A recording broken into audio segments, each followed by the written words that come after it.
Okay, so welcome everybody to the first live stream of Beyond the Supernatural's Unleashed. It is going to be an RPG based on Palladium Beyond the Supernatural role-playing game.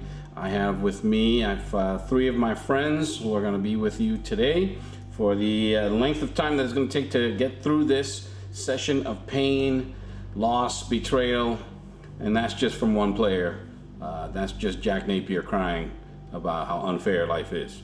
All right, so with us we have our Firewalker. He is Jack Napier, his AKA is Dwight. We have Howard Phoebus, Psychic Healer, AKA Danny. And then we have Sergio Argavieso. Did I say that right? He is a genius, or a natural genius in the context of Beyond the Supernatural, and he is being played by Steve. We do have another player that is not joining us today, so I won't go into his history because he decided not to join us, so the hell with him. So this is going to be an adult-oriented game. We are going to be saying some cuss words. We might, we are going to try to stay away from any racism, sexism, and I say try. All right. This game is already in progress. We have played a couple of sessions. And I decided to not only move this into the streaming world because I think that the games that we play are really, really fun. I have really good players, and I think that anybody that's going to be watching this would enjoy it tremendously. Okay. The background is this. We're utilizing the Palladium system and the concept of Dark Day. Dark Day would be taken from the Nightbane system, where the Earth is completely covered in a black darkness. No light from the outside can penetrate this in the sky. No sunlight, no moonlight, nothing. World governments are panicking. Everyone is freaking out. There are religious implications being thrown about. The world governments are struggling to maintain order during the chaos. This is where our characters have been dropped in. Now we have, from our previous two sessions, Jack Napier, Howard Phoebus. They were two of the three primary players in those two games. Jack Napier is a private investigator, so he is essentially homeless. Then we have Howard Phoebus. He is an ER physician, so he is in debt and practically homeless. And then we have Sergio, who's going to be joining, whose character is going to be joining this particular session, and he is an antique bookseller. So he is absolutely homeless. There's a lot of homelessness in this game. Now, what we're going to do is we're going to take it from the last session. In the last session, a young man crawled into the ER where Howard was working. Half of his body was covered. Half of his body had been transformed, metamorphed into what could best be described as a human a lizard hybrid. Orange, bright orange, yellow and red scales, wicked long claws coming out of his fingers. His eye had transformed into had that vertical slit, and his entire body is being transformed into something. They don't understand what it is. They don't know what is happening, and they're trying to figure it out. In doing so, the doctor had the federal authorities had intervened. They'd come into the place where to the ER. Where the young Mr. Simmons, and I don't know if I said his name. His name is Brian Simmons. He is the nephew of one of the world's most richest women. Her name is Genevieve Simmons, who is not very nice, but nice at the same time. So in any event, a lot of the characters that we're utilizing is from our other tabletop game that I'm using anyway as background characters, as NPCs. And one of them was Genevieve Simmons, and she was the protagonist of our last session from our last campaign, from our Heroes Unlimited campaign, where the group of players were trying to keep her safe from supernatural forces that were aligned to take her over. Unfortunately, they did not succeed. We also did not finish that campaign as it flamed out spectacularly with our Jack Napier, who was playing a character that we will not name. He will not be named. Self-destructed his power armor suit and thus killed several of his compatriots in an act of bravery. I don't know. He'll say it's brave, but most people will disagree. And unfortunately, none of those people are here right now to dispute it. And this is why he's smiling, and he's not going to say any more about that. Okay. So in any event, we're at the ER. The FBI agents, they were being kept at arm's length until the young Mr. Simmons started to become agitated, and then the agents had burst into the room, all armed to the teeth, and were in the process of subduing him.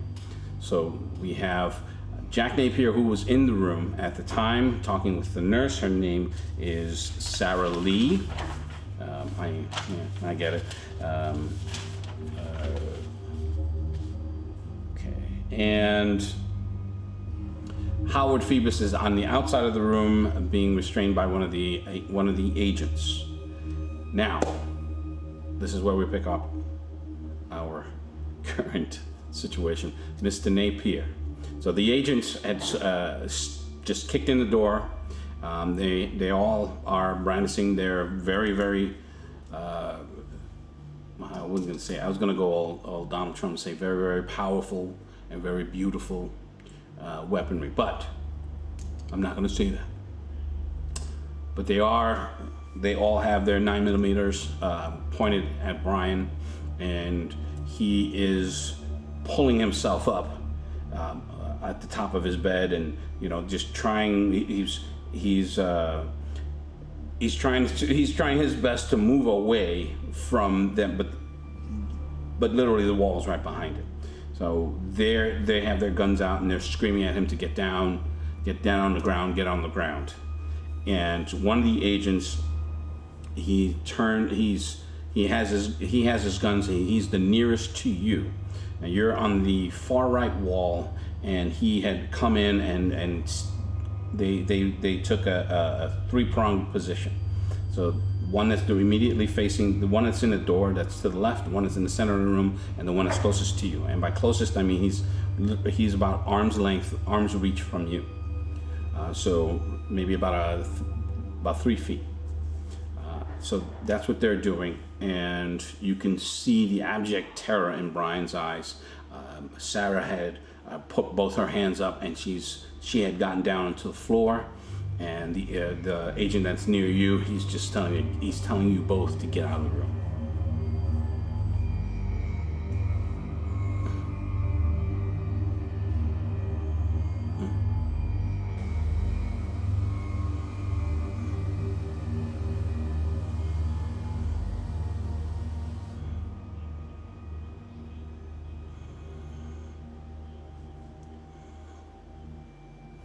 Okay.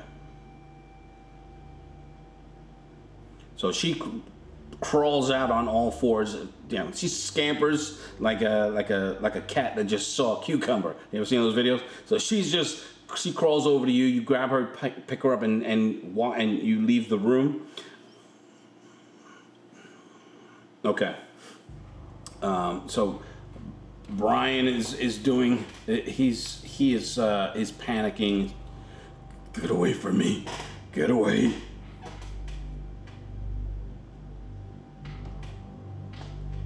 Get away from me.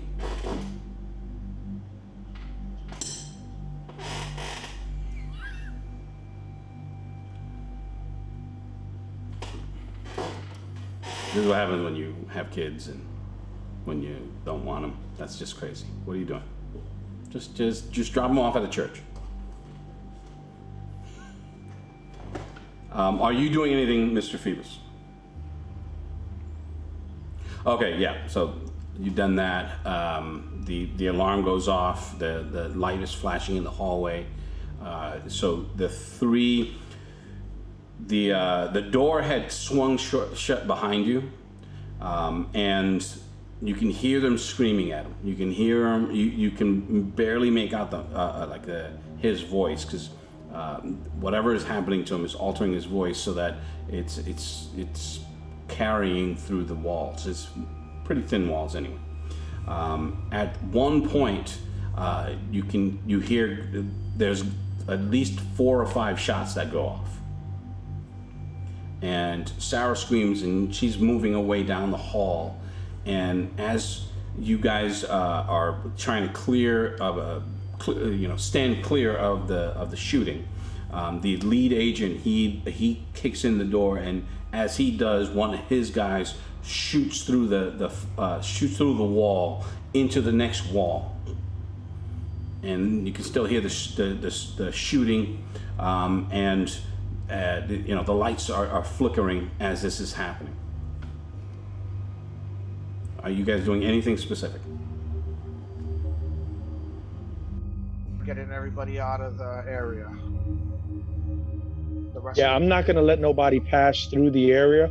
I'm gonna be on the opposite side of the doorway of where Howard Phoebus is, so that if anybody is gonna try to pass that area, I'm gonna stop them and tell them to go to the nearest exit.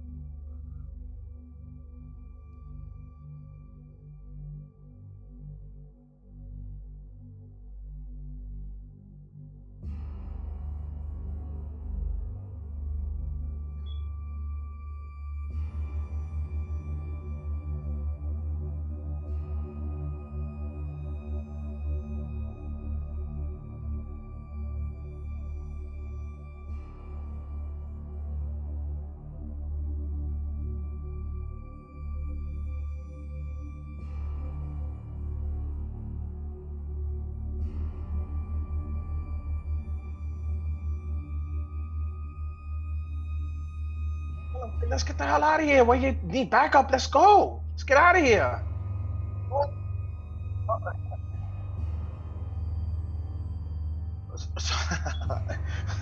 So Lou, I'm gonna just survey before I leave. Is everything? I mean, pretty much everybody's gone.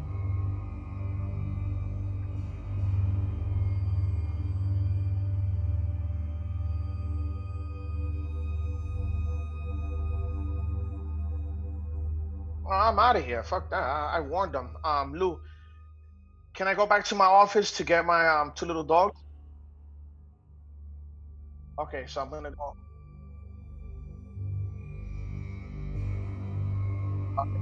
Okay. Okay. So come on, let's go down. Don't tell whoever's together in the group. Come on, let's get out of here.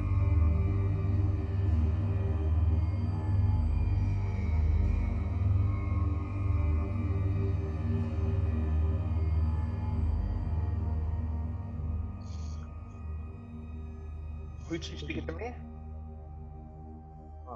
I am basically just on the opposite side of the door. I say maybe like 10 feet away from the door.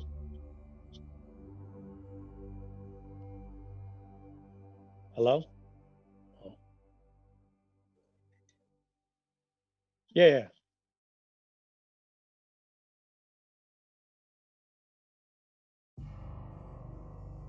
Right.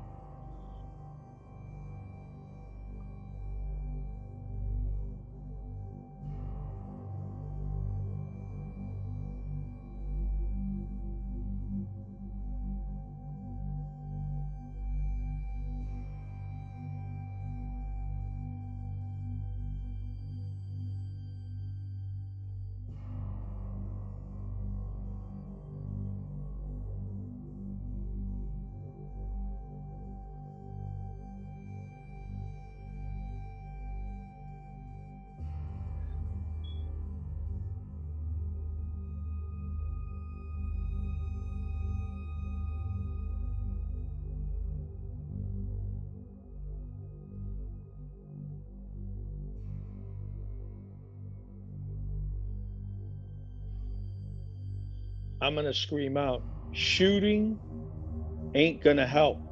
You're gonna have to negotiate. Talk them down. They're still shooting at him? Yeah, yeah. Do I hear the ricochets? Because I should be able to hear like bullets reflecting off and hitting the walls and stuff. Or whatever else.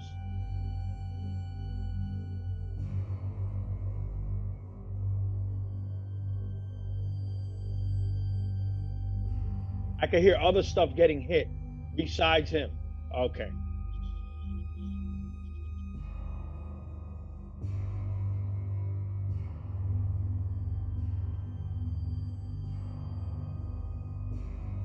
Yes, I do. Yes.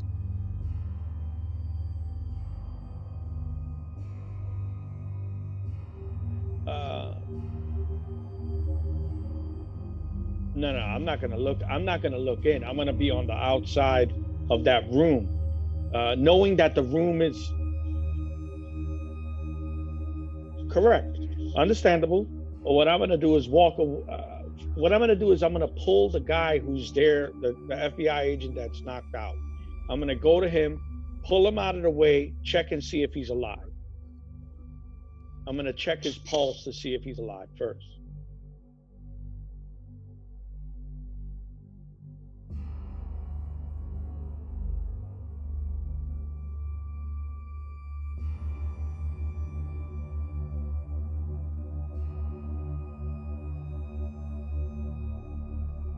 Yeah, that's what I'm gonna do. Towards Howard's office.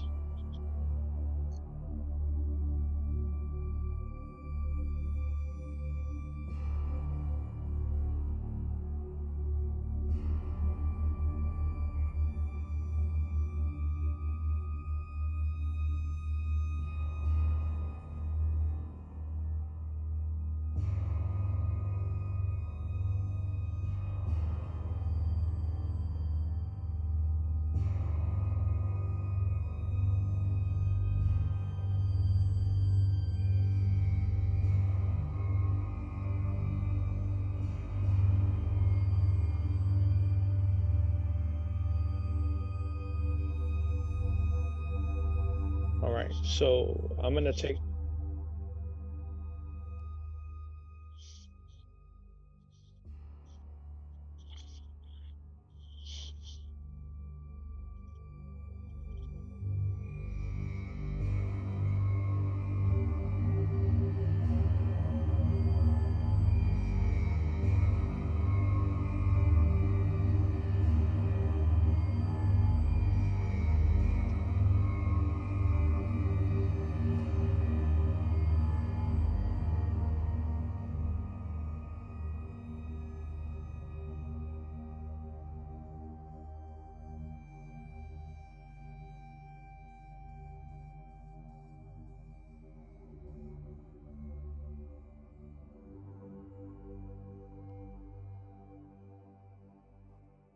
I'm gonna scream out, Brian.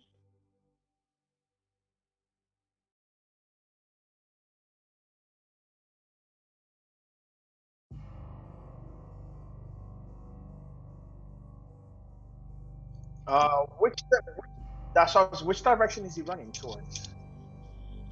I'm moving out of the way.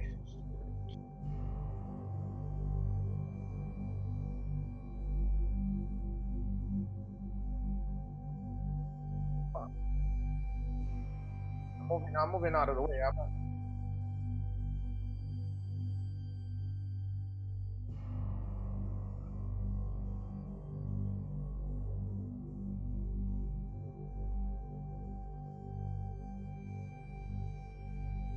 Wow.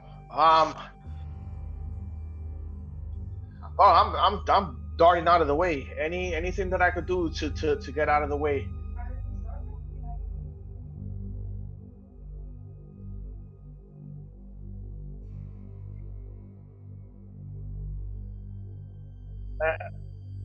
Wait, hold on. Before you say that, can I grab Bobby O and also push him too, or he's ahead of me? Or okay. So I'm gonna scream out, Bobby O, move.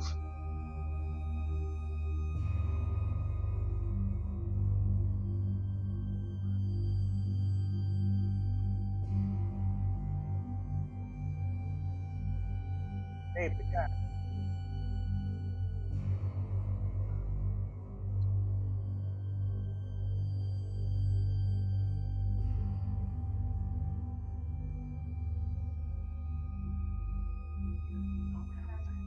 No, hold on, cause I'm playing. Give me a minute. Lewis, Yeah, take do I see Howard still?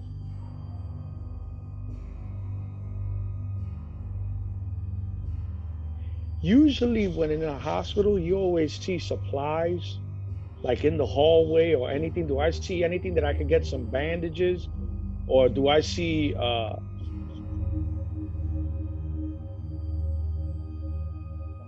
so if I see some type of I'm not a doctor, but anything just to try to stop the bleeding.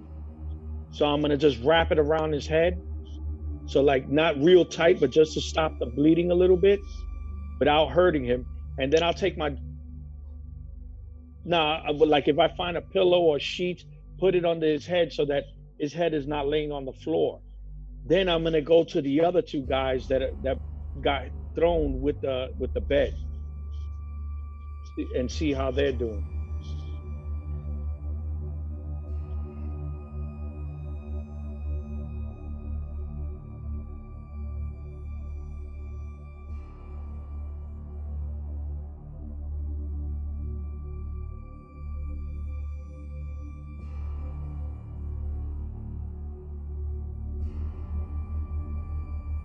pretty much. Oh, wait, hold on. No, I was just turning it off because I don't want nobody. Hold on, give me a second.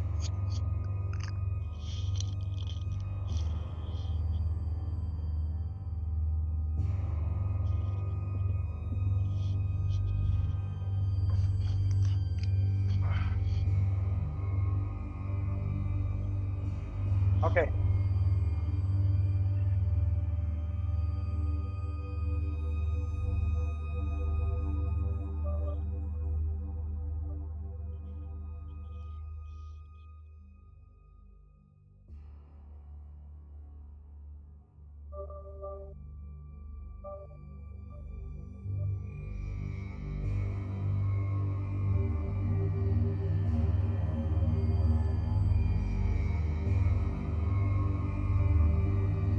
It's still roll gates.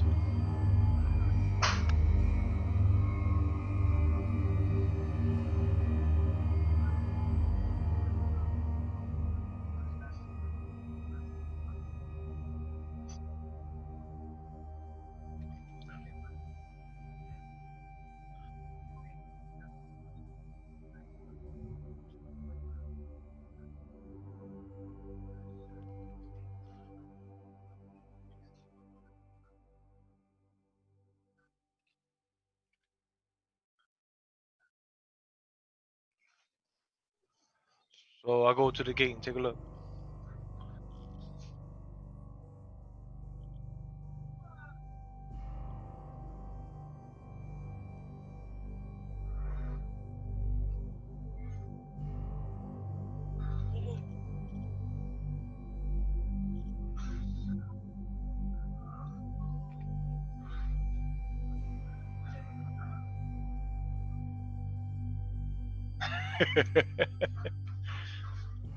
I got a thick Spanish accent. What do you need?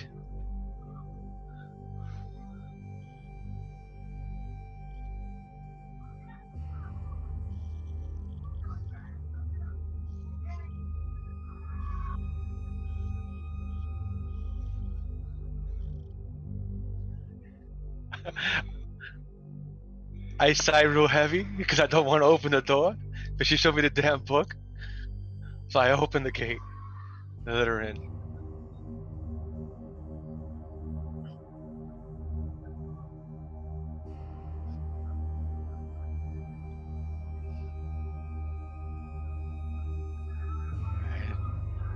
I don't know why.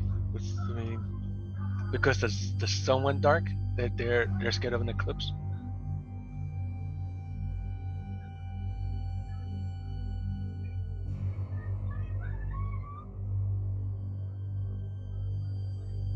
What do you mean everywhere?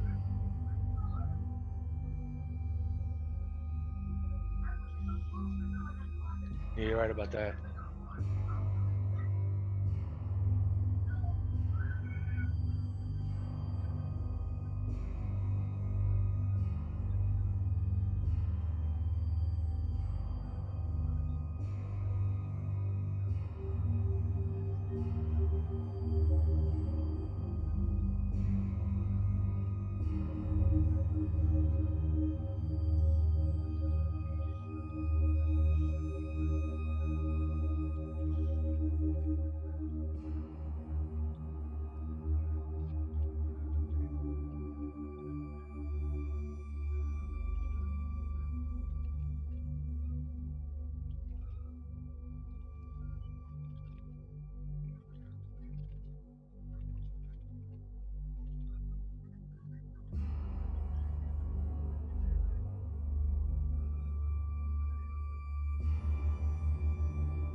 Let me see your book.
Start looking over the book carefully.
All right, so after reading the first few pages, I'm gonna go back to the cover and look at the cover.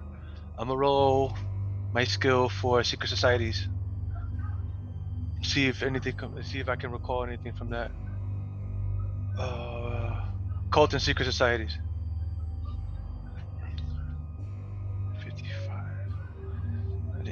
It's math yet. This is 75. This is 55. Alright, so let me roll the secret code. Alright, so I guess I didn't come up with nothing.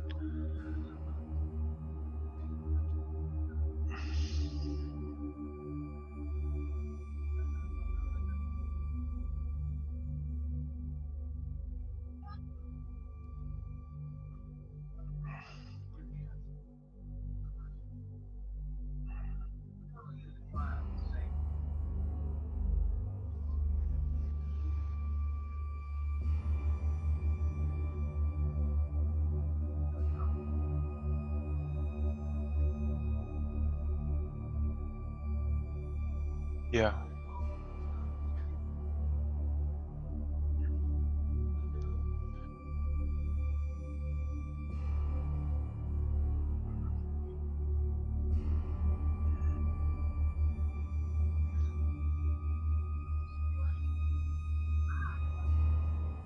Yeah, I'm gonna appraise it to see how old it is.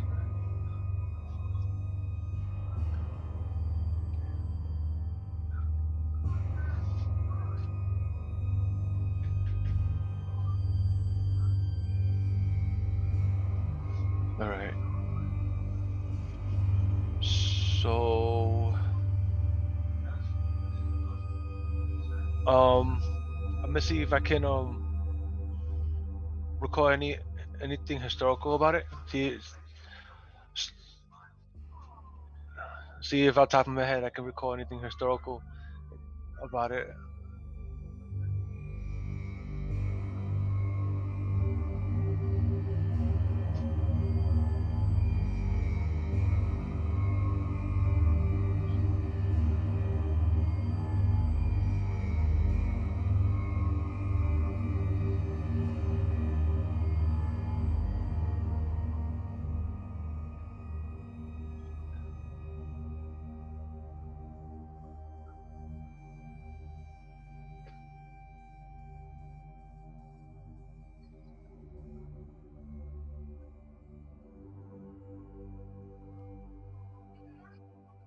Hmm.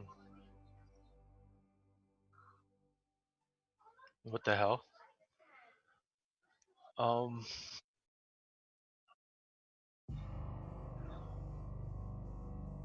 So this day was like prophesized.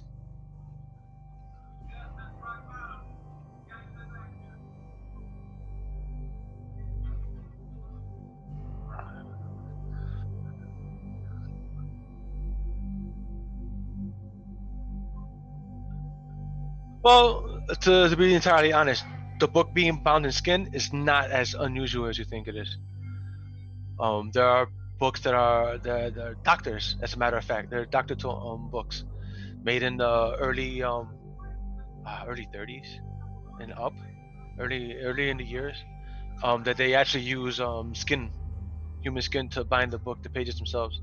Me and my cousin, we went to a museum, and we looked at all the books, and yeah. But it's a hide, and it's a resilient hide on top of that. So it's actually a thing. Um,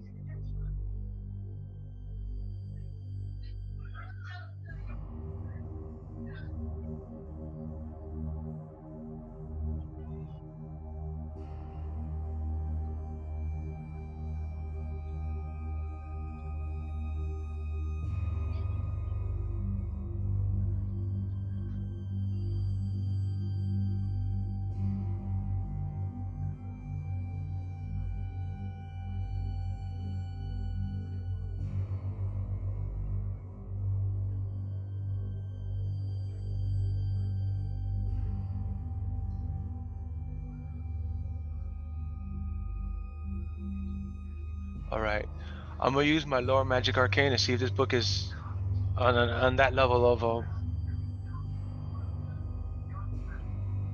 see if it's on that level, if it's actually a magic tome. This is the first roll. It says the first number is accuracy and completeness of one's knowledge about the particular book or artifact. The second number is ability to authenticate the item and assess it. So I'd be assessing it, right?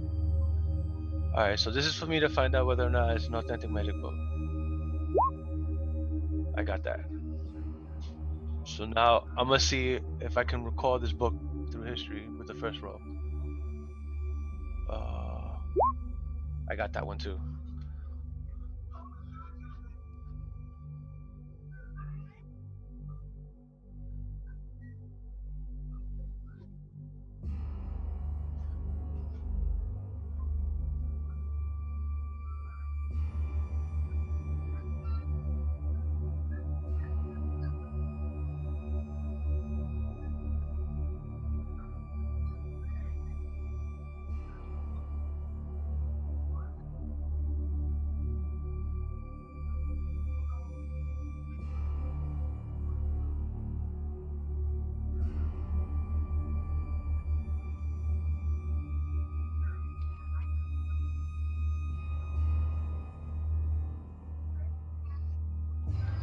All right. All right. So I slowly explained to her in my halfway decent English, which is not. Actually, it is 60%. That's not. All right. So in my Spanglish, I tried to explain to her that the book in itself is magical. So it's an arcane tome, but I don't recall it being mentioned anywhere.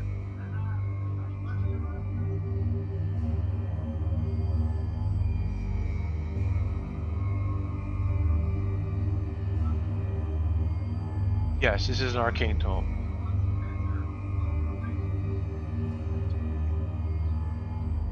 So I'll carefully look through the book. Looking through the book, what does it have? Like rituals, or is it actual spells?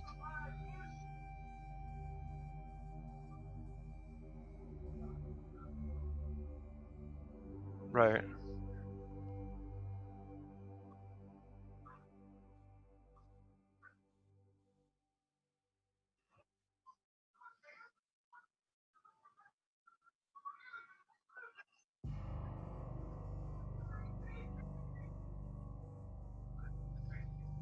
So I turn back to her and says, "This is a very old, weirdly not old, arcane tome, and it's an authentic arcane tome.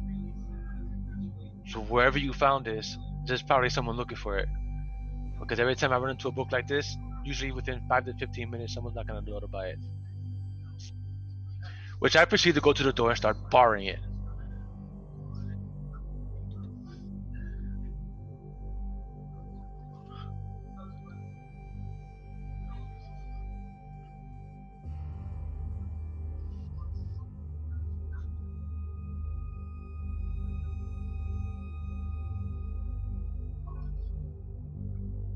Mm-hmm. Yep.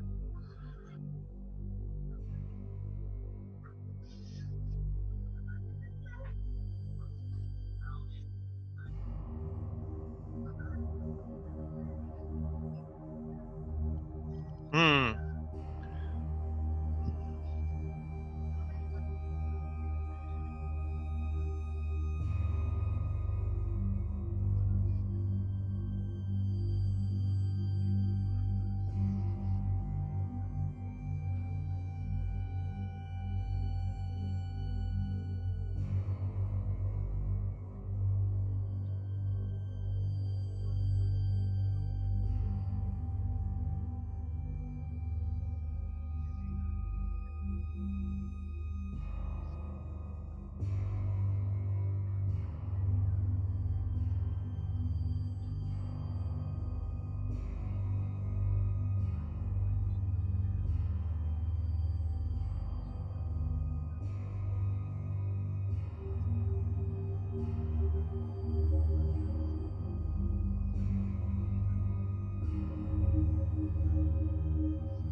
Good. I turn off the light. I draw the curtains, And I, señora, vente, lo vamos ahora. Grab, scoop up on the arm, take her low, and take her to the back. On the way back, I grab my freaking rifle. I look at her like, Mama, shh, just come.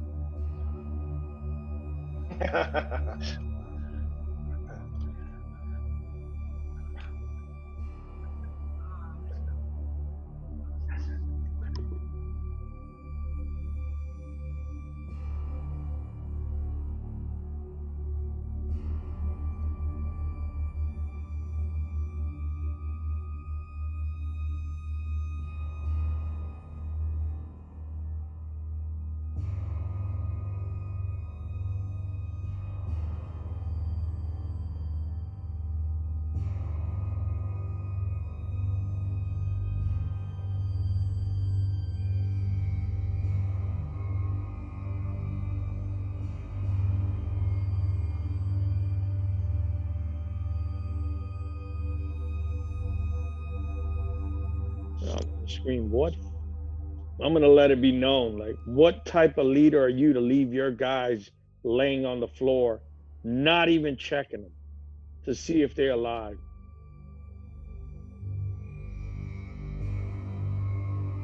I'm gonna give him a fucking. I'm gonna stare him down, letting him know.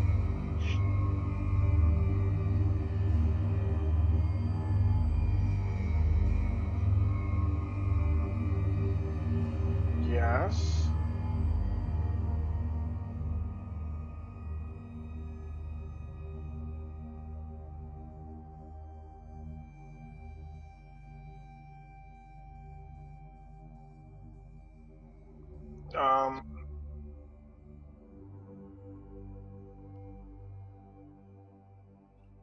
So what I'm gonna tell him is pretty much I'm gonna break down everything that happened. That he came in, then when he came in, uh, he came in through the emergency. Once he came in through the emergency, we went up to him. We checked him. After we checked him, we felt that it was safer to put him in the room. I gave him some morphine to calm him down, and that's pretty much it. Other than that, y'all guys came and fucked everything up.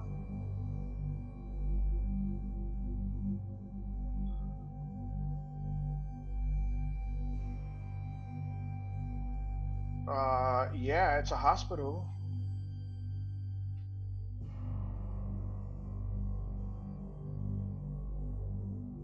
Oh no, he left. You're unbelievable because you came in and put everybody in here at risk.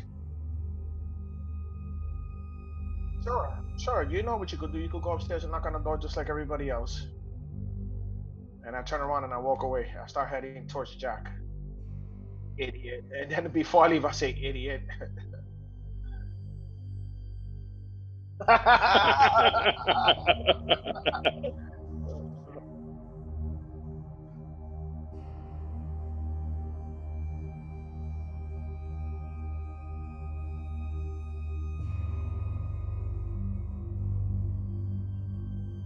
Who is talking to me? Oh, now I'm the doctor. Oh, but before when you came in running with the gun that I warned you that all of this is gonna happen, you took it like if it was a joke, and now you put your men in danger. Yeah, sure, I'll go take care of them. Do you need anything else? Okay. Jackass, and I turn around and I walk away.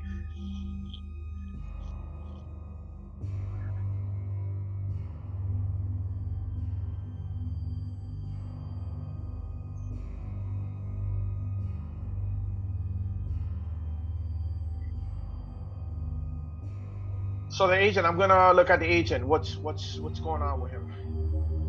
He's Okay, so look.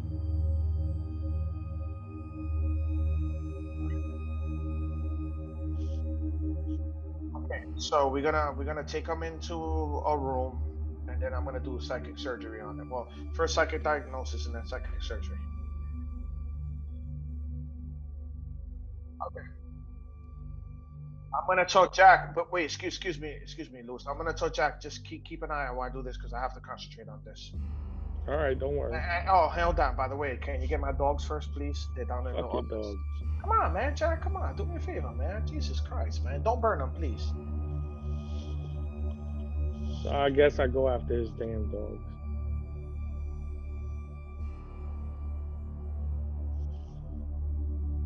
I'm gonna do that supernatural fire punch to both of them in the heads.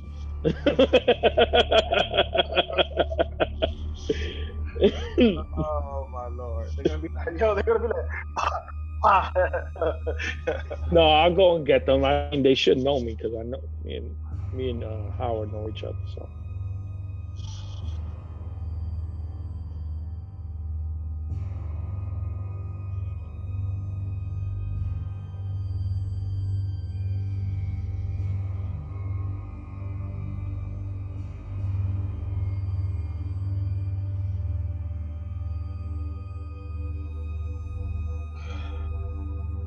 Luke, one question. I'm gonna look at the body. If you remember before that, when he was hitting you, he was poking you.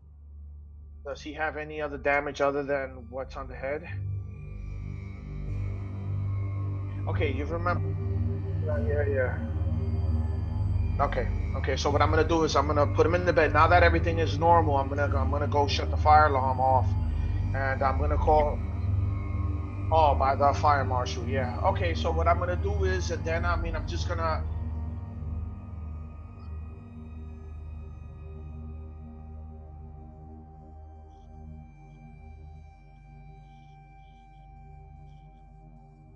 I have no idea, and he's roaming around the street, probably murdering people because these stupid agents.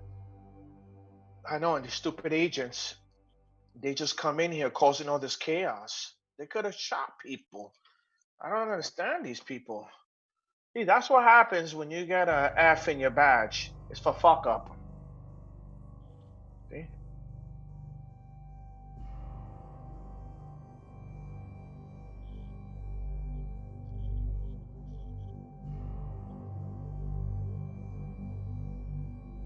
And and the funny thing about it too, he seems emotionless. Like there's no emotion whatsoever because I talked to him too, and he didn't even bother.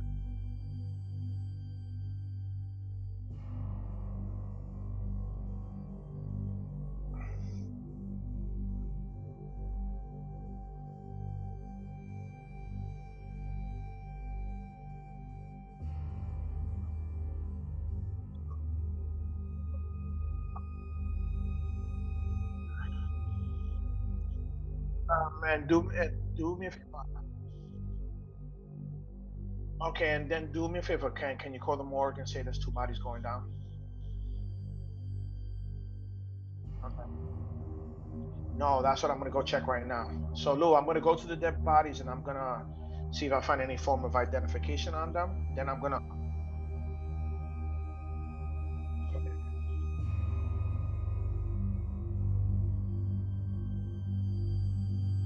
Perception check. Okay, hold on, give me a second.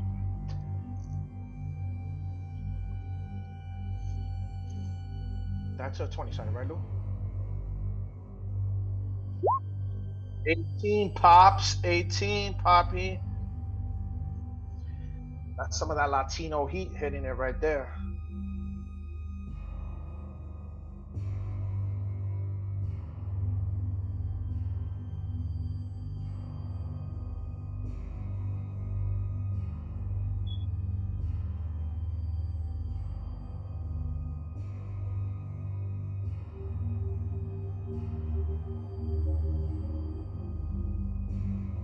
Okay, so what I'm gonna do, Lou, I'm gonna with my camera snap a few pictures.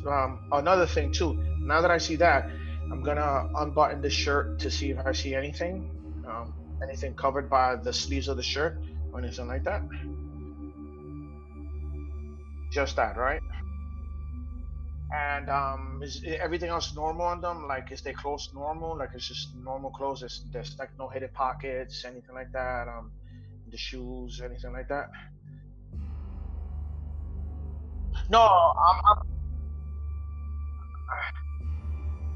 I'm what I'm basically doing is I'm patting them down. At the same time I'm patting them down, I'm just doing it slowly and just.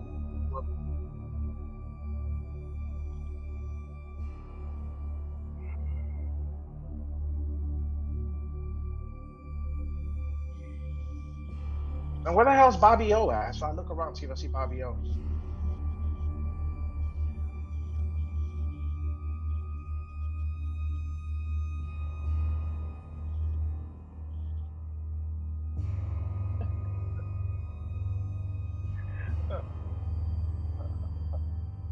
Oh my lord! I'll be like, yo, can't hear me? Bobby O, come over here. We need you over here. Come on.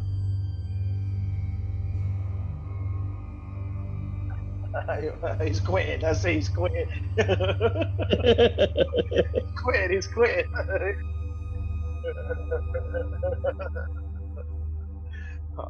Okay, so what I'm gonna do is now I'm gonna go and basically get on the phone and let them know that we have 2 dead FBI agents on the floor, and there's one that is recovering. I'm gonna give him the room that he's in, and I'm just gonna basically explain everything that happened here.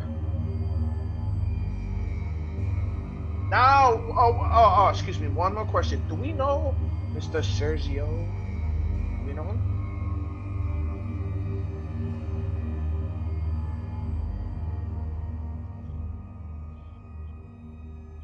Okay, so I'm gonna go to Jack. Once I see my little beautiful things, I kiss him. I'm gonna go to Jack and I'm gonna say, hey Jack, come over here. Come on. Yeah. So once I see my little puppies, I kiss them. So I look at both of them.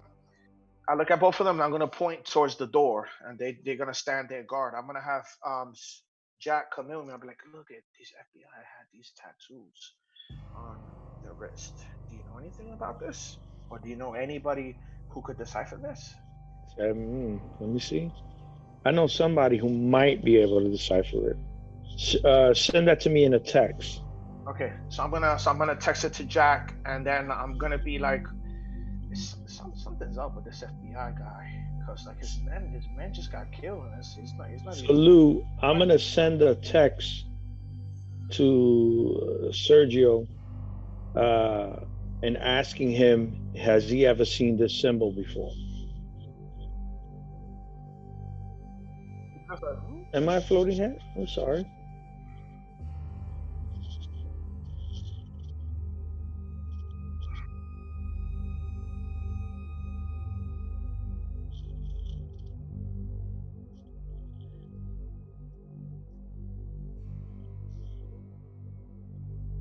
Hello? Hello?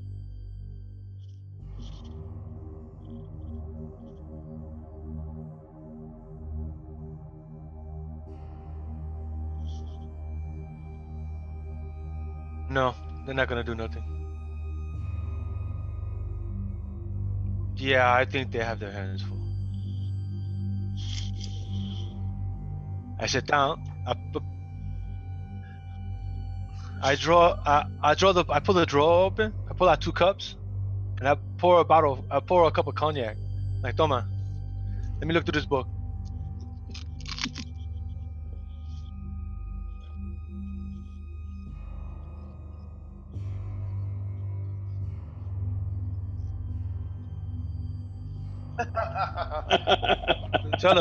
I tell her it's very good. My commanding officer sent it to me.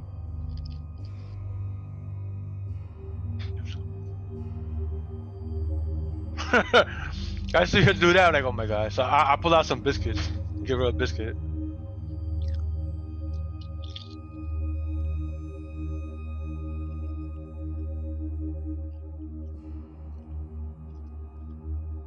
Go ahead.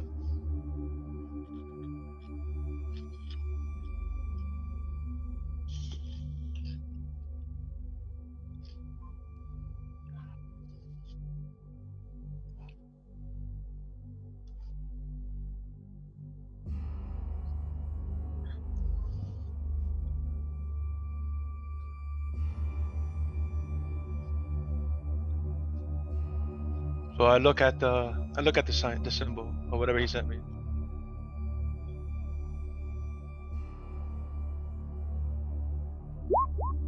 This road does not want to work for me.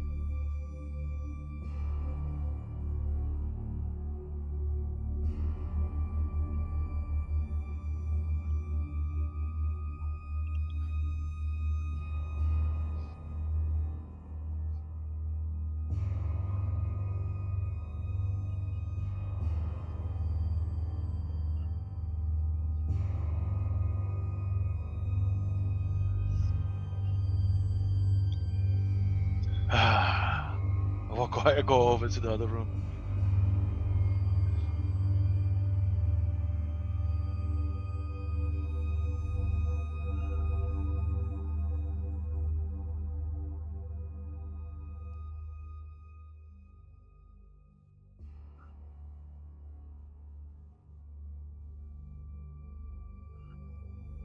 And he gets the gate on the outside.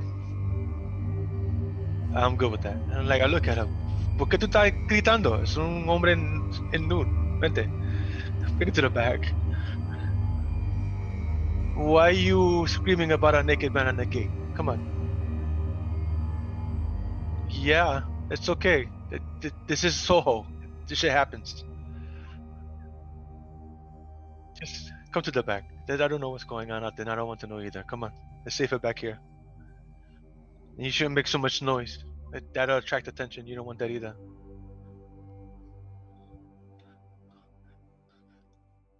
Está bien, vente, vente. There's more drink in the back. Come on.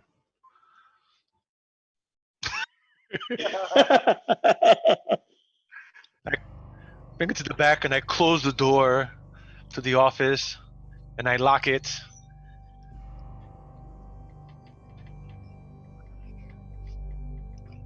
I do have a back way out, so that's why I locked it.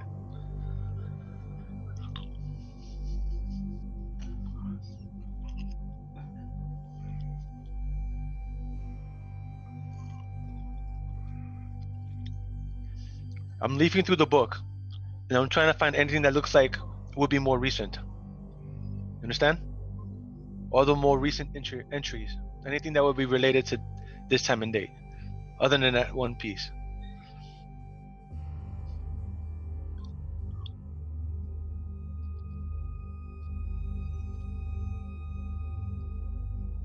Okay.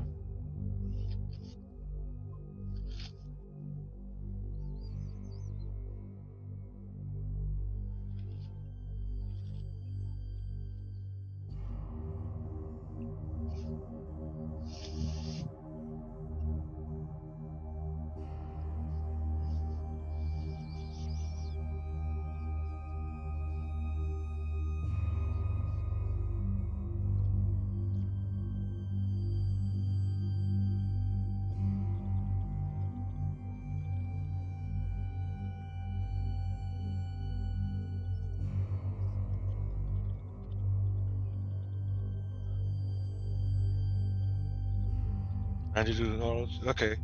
So when I see that, I pull out my maps.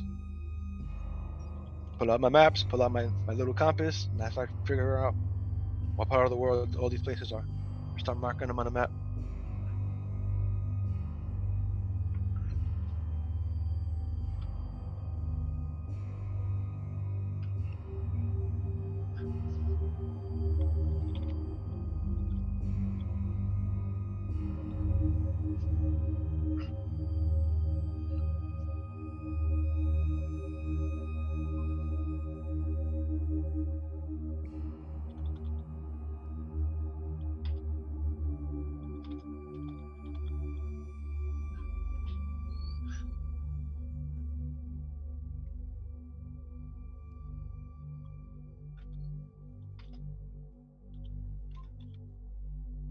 Wuhan.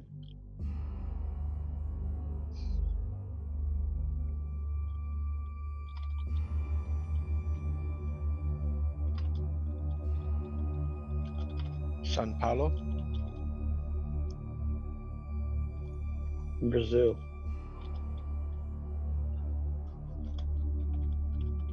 All right. So you said New York, Central Park, London, England, Moscow, Russia, desert in Australia, China, where?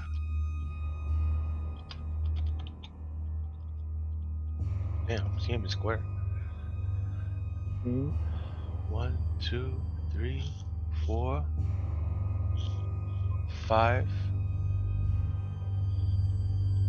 Am I missing one?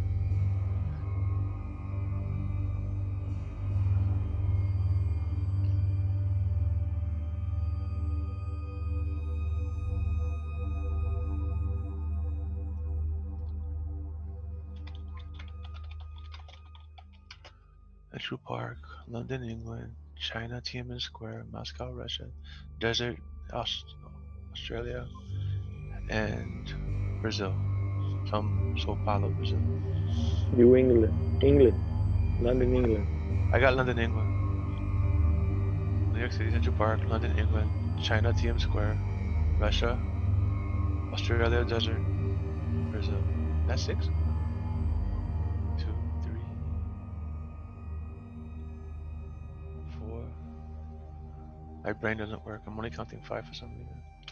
1, 2, 3, 4, 5. Yeah, there's 6. Okay. Sorry.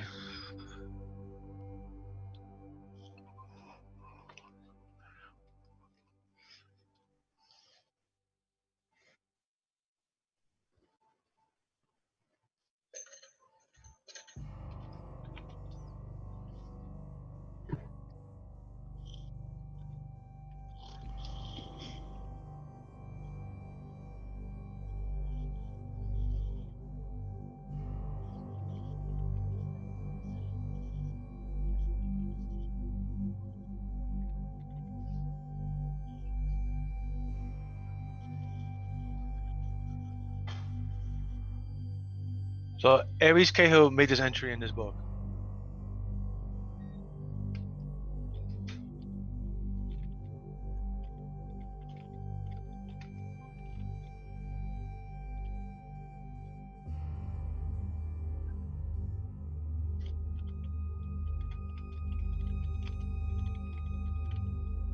All right.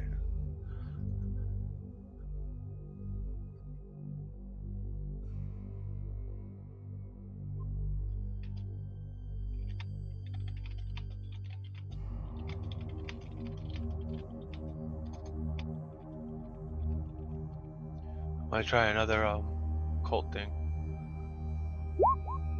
I got that one.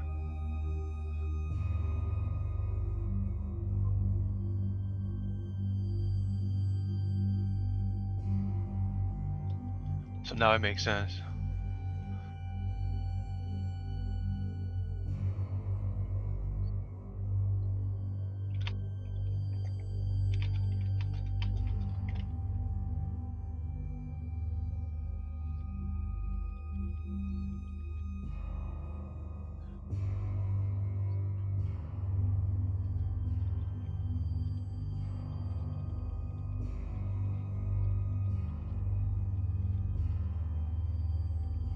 All right.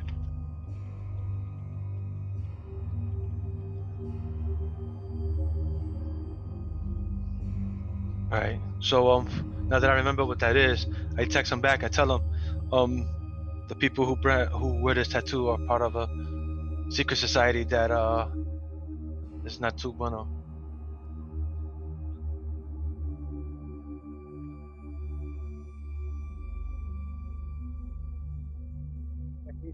I'm gonna let Howard know. Yo, we're dealing with some Illuminati stuff. I don't know. Maybe we should just snuff this guy out. We can't do that. He's an agent. He's a federal agent. But he's evil. Look, I could make it look like you just had a fire in the room. Doesn't even have to look like we did anything wrong. No. Okay. So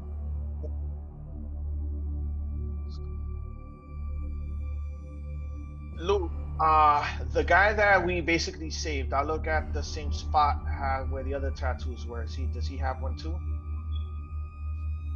Okay, so I'm gonna look out the window. Where's the other the dickhead at? Is he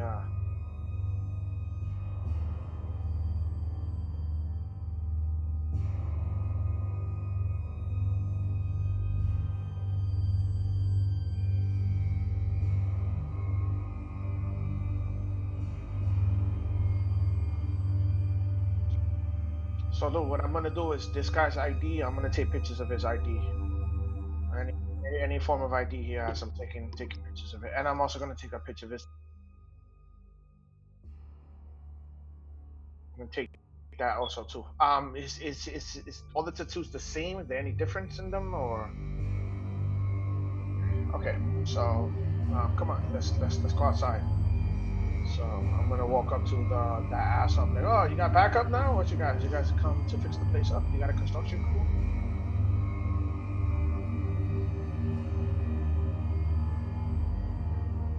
You guys fine. Plus, you came in and destroyed my emergency room.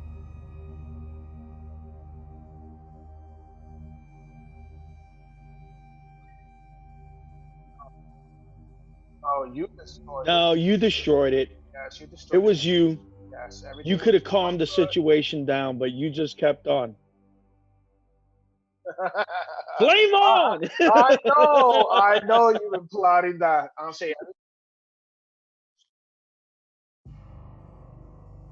I'm gonna tell him everything was nice and calm. We had the patient relax. So you come in waving your guns like a cowboy, and you got your men killed.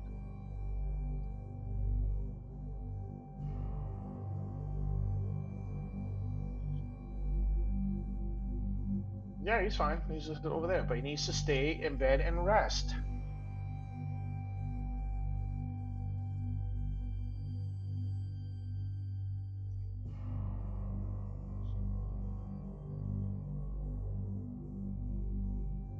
Oh, yeah, sure. Immediately. Oh, thank you. Yeah, I'll call you immediately. So then you could trash another. You could trash another emergency room. Yeah, no problem.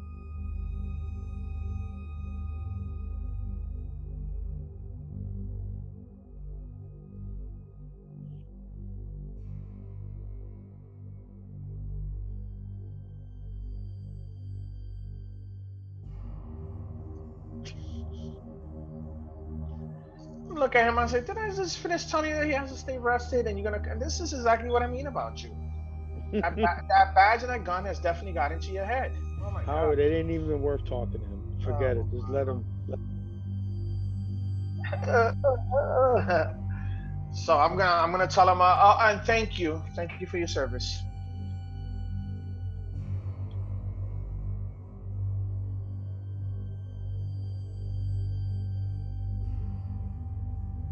Oh yeah, sure. I'll be waiting for that day to come. Jackass.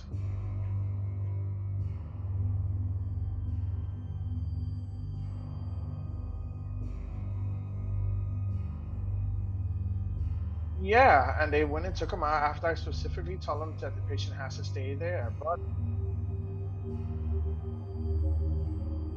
don't worry about it. No, it's against the law. But according to Mr. Jack, he feels he's above the law. So we're just gonna have to write it in the cameras. And just point them to the cameras so they can see what happened. If anybody starts complaining. That symbol on them. What symbol was the elbow the white? I kick him in his feet. What symbol? What are you talking about? Oh man, I don't even know. My brain is not working. I need a Pepsi. I'm gonna go to the soda machine and grab a Pepsi.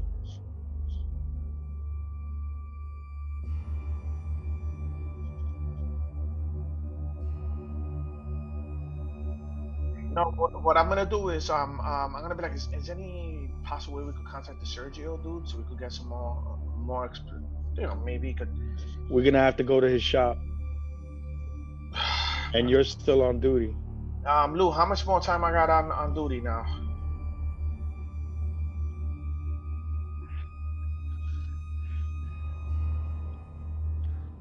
I don't know about that. State of emergency. He's stuck there.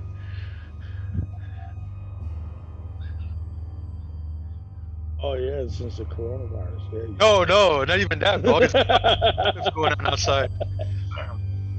So I'm gonna tell Jack. Is there any possible way you could bring him here because I'm stuck here? All right, let me go see what he's doing. I'm be like, wait, hold on, Jack. And before you go, I'm gonna be like, guys, follow Jack. No. Come on, Jack. They want to go out. Maybe you can walk them around. I hand Jack the boat. No, I'm not even taking it. I'm not gonna even take it. Yeah, man, you cool, man. Yeah. I thought me and you were friends. Chihuahuas are gays, man. I don't know. What, you got little Jack Terriers?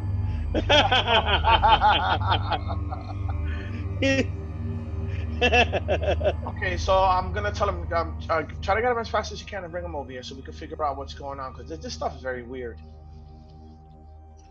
And so I'm gonna go. I'm gonna go see Sergio.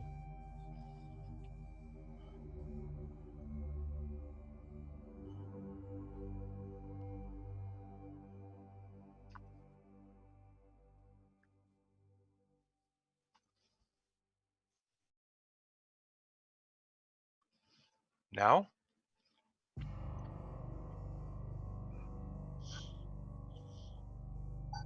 No. Wait for things to calm down a little bit though. I look on the camera on the back. See the back is clear. Then I walk back out to the front. Take a look out to the gate. See that guy still sitting there naked. He isn't? What's going on outside?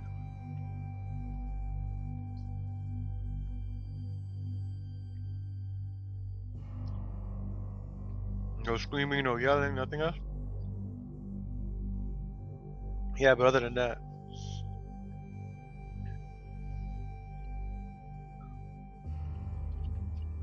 So I go back to her and I tell her, it seems to be quiet outside. You need me to take you somewhere?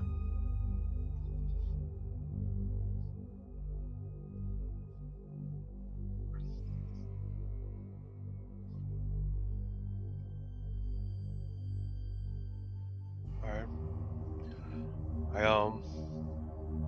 I go through my desk. I pull out my little box, my old service rifle, my pistol. Make sure it's loaded and everything. Pull out my paperwork for it. Pack everything up and Vente, let's go. I'll take you.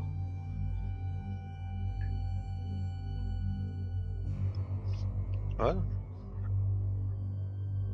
I got I got my papers and stuff. I look at her real quick and ask her, do you know how to defend yourself?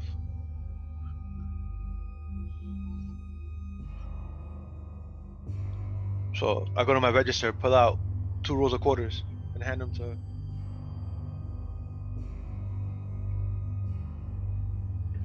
You hold them like this, and I show her, and you use them to reinforce your punches.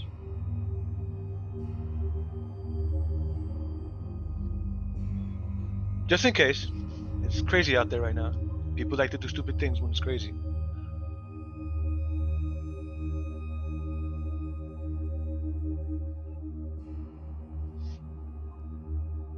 The cops can't arrest you for carrying quarters. Let's go. We go out the back. Mm-hmm.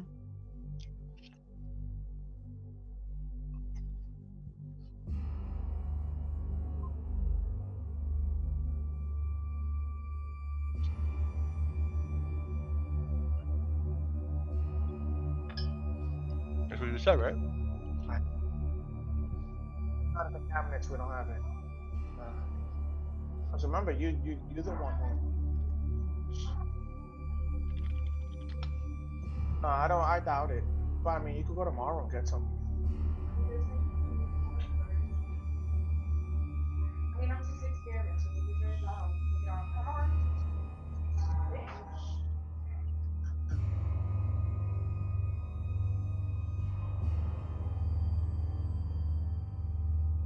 Hey, that's.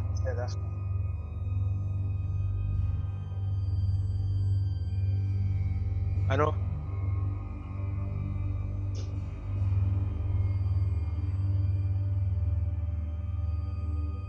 Alright, we just walk.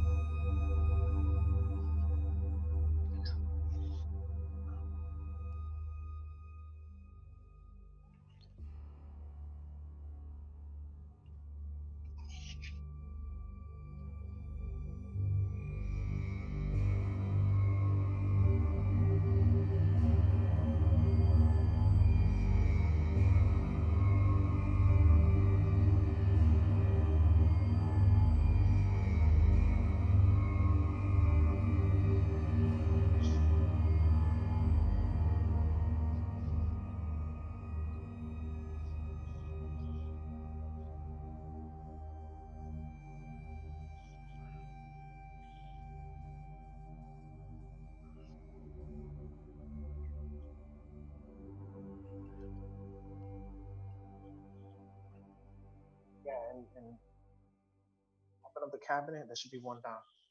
So, leafing through the book, I didn't see anything other than anything that might have been pertinent. That I think I could just have fast sitting there reading for longer. Correct. All right. So I tell her like I'll look through your book when I have time, and I can answer your questions later.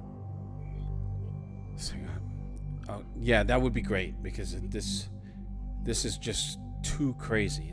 And the level, she's like, these coincidences seem to be mounting up. She's like, I'm not a big believer in fate. She's like, who am I kidding? I totally believe in fate. So I just want to know what's happening. It's just, if there's something bad that's coming, maybe we can stop it. No. I have a feeling that this is definitely something. And after the first two coincidences, it's no longer a coincidence. Yeah, she's like, yeah, it's just, the numbers aren't really in our favor here. Jack, when you get to Sergio's shop, you can see the gate is down. There's no lights on. X him out. Hey, where are you? I don't get it, damn. Pick up the phone and I call him. Okay, your phone buzzes. Hey, what's going on? I'm taking a client back to their abode. They seem to. I gotta get with you. There's some things going on that is totally out of this world. Really? I'm not Literally. I think I've picked that up. Second, you sent me that picture. Yeah, we got like dinosaurs rampaging through hospitals, FBI agents that can't really talk on the phone. Just we need to get together. Where can I find you? I'm heading towards NYU. All right, I'm gonna head that way. We'll meet up there. Well, let me see where we at. At Soho. We might need backup. Where was NYU again? Well, it's right around Washington Square. So it's really not that far from where you are.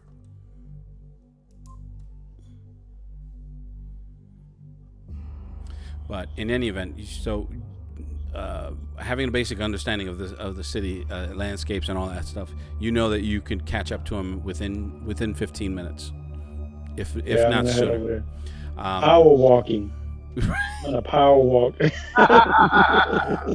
Well, yeah, I'm keeping up pace with her, so he says in a power walk. Okay. Once you get her to her dorm, she's just, they won't let you up without authorization, and the building's pretty much in lockdown for just students. So you're in the lobby, and she's just like, I just, thank you so much for helping me, and please. So she takes out a pen, and she's just like, she just grabs your hand. She's like, this is my number. Just call me as soon as you know something. Maybe I could help. I will call you. Stay safe. She's like, yes, and stop trying to get girls drunk. No, I'm just kidding. So she, goes through the turnstile and into her elevator. I put her number in my phone. Mm-hmm. As you're on your way back and you're able to hook up with Jack at Washington Square Park, there are a lot of people out in the street right now. The mayor had called for a citywide lockdown, but the cops are having a tough time enforcing it. It's because people are like freaking out, and there are not riots but protests. There are a couple of metahuman protests that are happening. There's counter protesting. This is all happening in Washington Square Park, but it's just a small microcosm of what's happening throughout the city and across the globe. In fact, so you guys see each other and go. And paso. so I'm gonna go through the full explanation of what happened at the hospital. And basically, this guy, Brian, what is it, Simpson? Simmons. He just was Simmons. I'm sorry.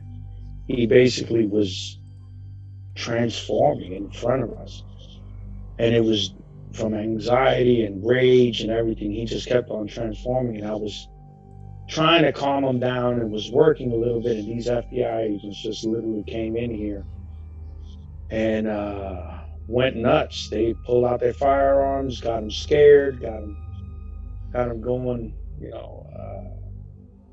His anxiety was going up, transformed more. And once we got out of the room, that was it. He was throwing people through walls. Basically, it was half his body. By the time he left, all it is was his eye. That was what was considered human. So He's they call him metas. I don't think he's a meta. And how do you explain the change? It has to be something else. I do got a sample of his blood. Lewis, you remember that I took a sample of it and I kept it for myself. Okay. That black liquid that he had, I said, I got a sample of it, but I have a doctor friend, but we gotta do this on the hush hush because, these FBI agents, they're causing a ruckus, but these are the same people. They got that symbol on the inner part of their wrist. So, now that you told me what it is, it's basically like a secret group, and they're looking for him. And they're within the federal government. So, cops, federal government, I can't trust nobody. But I could trust you, and I could trust my friend Howard. Okay, so let's let me use that blood to make ink. I really don't know what I could do with it. I don't have equipment to analyze biomatter. Let's get together and let's all group and put our heads together and figure out what we could do. One thing is maybe if we could find that guy Brian Simmons and try to get him away from those FBI agents, I think that'll help. Hopefully he's still conscious enough on his human side. Lou, I'm gonna roll to see if I remember what that big thing looked like, if it's fit the description that he was giving me. You don't have to.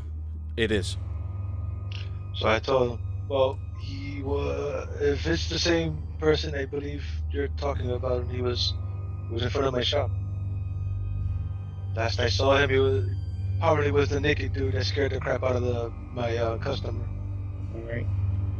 So let's go back to the front of your shop. I just want to see if I can find any details. Maybe I could find out where he went. So we walk back to the shop. Okay. I saw him right there.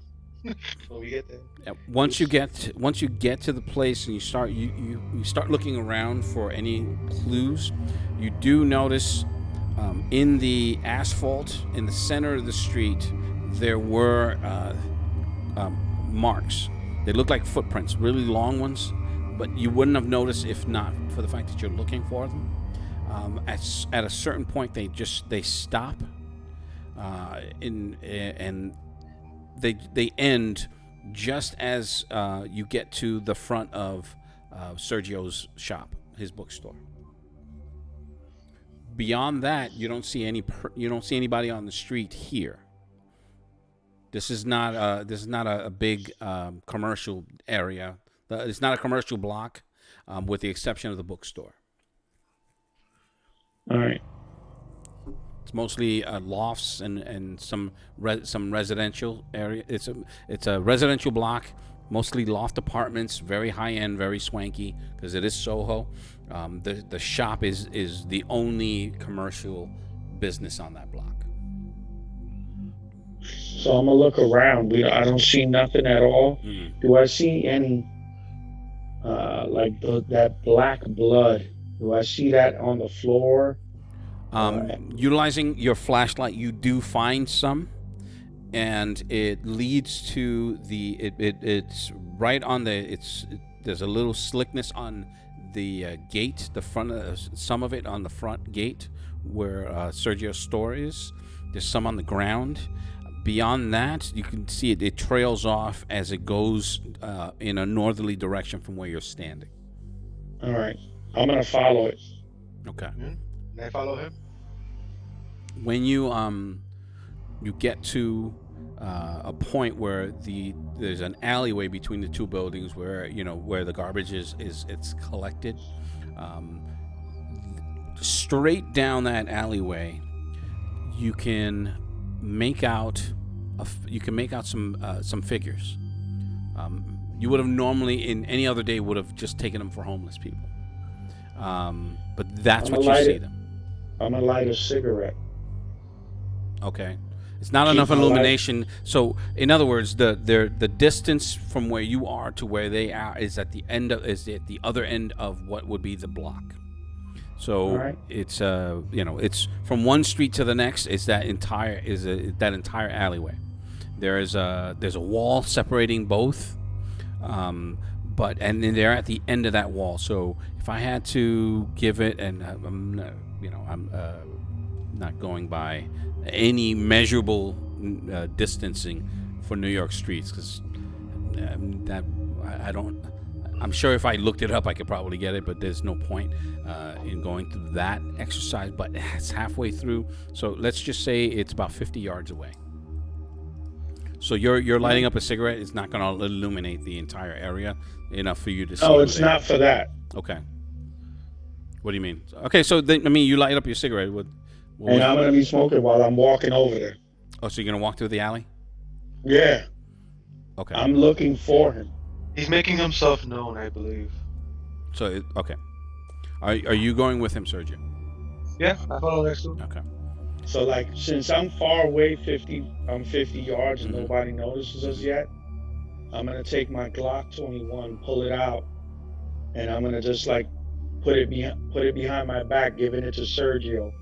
I said, just in case, here, take this. Can I take his pistol? Okay. And I keep myself angled behind him. Although I'm like 6 foot something. How tall are you? If I'm correct, I'm like 6'1". Alright, so we're about the same size. Okay. So I angle myself so I'm hidden behind him. Okay. 6'1". Yeah, when you get about halfway through and you can hear voices, you don't necessarily you can't make out what they're saying, but you can hear two distinct voices, a male and female, speaking.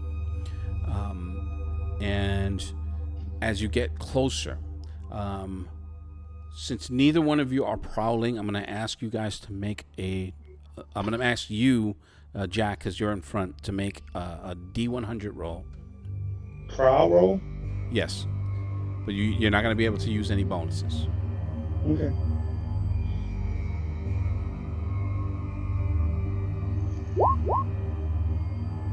Alright, so at one point, you inadvertently kick like a loose can, and it echoes through the hall, and the voices stop, and you can see them. They face you, but you still can't make out their faces. There's enough lighting, like from a loft above, between the two of you, that you can make out their silhouettes. That's the word I was looking for this whole time in my brain. Their silhouettes. The larger of the two, as they both turn towards you, the smaller of the two fades in. Like it moves in front of him, and then from the larger of the two, you distinctly make out these huge angel wings just pop out of his back, and when with one whoosh, they just take straight up into the sky. All of them left? Both. The two of them both left, of them. yes. So within Does two, it look like they're carrying somebody? with two wing beats, with two wing beats, he's out of sight. What the fuck? Hmm. Do you see that? You no entiendo eso. Oh, now Pero you qué don't carajo know. es eso? Son ángeles. Oh, ay.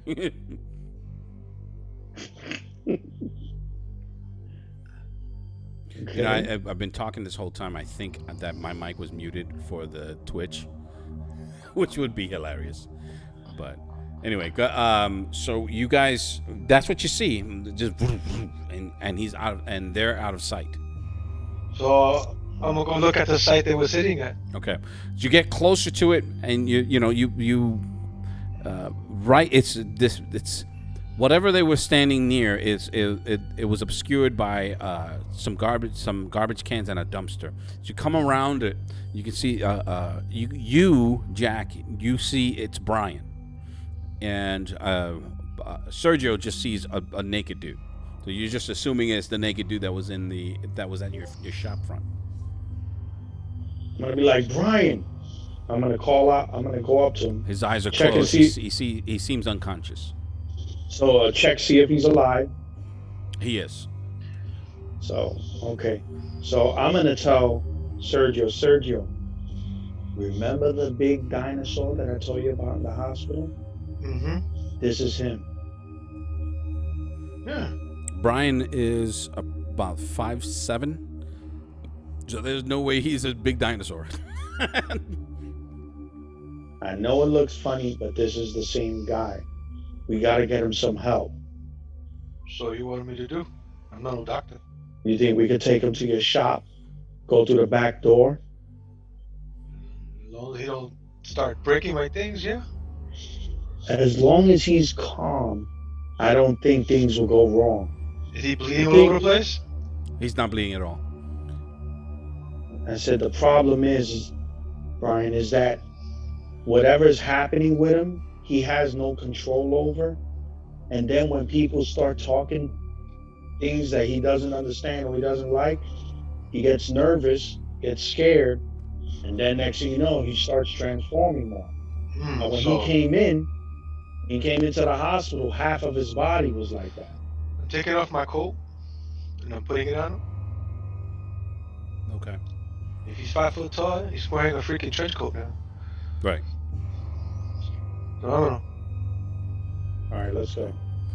He seems gaunt, and he looks like he's lost a lot of mass, and he's skinnier than when he first arrived, obviously, but I'm talking about skinnier than his human half. So whatever it is that's happening to him, he just seems like he's like 30 years older. It's not like his hair is white or anything. He's just, his eyes are sunken in, his cheekbones are more pronounced. He's drained. So it looks like, yeah. In player terms, he is absolutely drained. All right, I'm going to go back to Howard. Howard, after about 30 minutes, the FBI guys clear out. And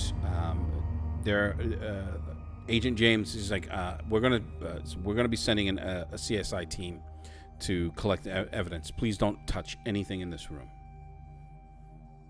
Oh, yeah, sure, no problem.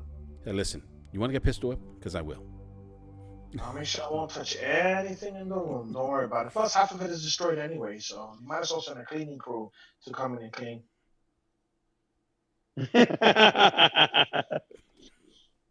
So I'll give him that dumb look. It's been a pleasure, Doc. He turns and walks out. Jackass. You're not saying that out loud, are you? Yes, I am. I'm coming from Jackass. Okay. Again, any insults just seem to be washing over him. So Sarah's just like, did any of that seem really bizarre to you? Of course, the guy's weird as hell. The bed. Let's look at the bed. So I'm gonna look around for the bed that Simmons was laying on. Okay, so when you go back into the room where, well, now it's in the hallway. Yeah, because They had there's no sheet, no covering. It's just the mattress. So they had taken all of that.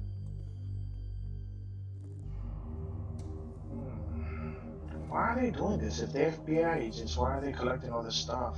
So you got me. It's just like how did they even get here so fast? It's like I didn't call them.